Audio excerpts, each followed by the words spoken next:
Medina শরীফের মাটি আমার চোখে মুখে বুকে মাখিও। এমন পবিত্র মাটি, এমন পবিত্র মাটি আমার নবীর রওজায়। তোমরা যদি যাও গো মদিনায়, তোমরা যদি যাও গো মদিনায়। ইয়া রাসূলুল্লাহ, ইয়া হাবিবাল্লাহ, ইয়া রাসূলুল্লাহ, ইয়া হাবিবাল্লাহ। মদিনা শরীফের মাঝে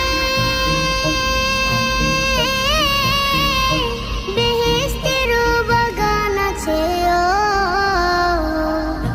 সেই বাগানে শুয়ে আছেন, সেই বাগানে শুয়ে আছেন প্যারা নবী মুস্তাফা।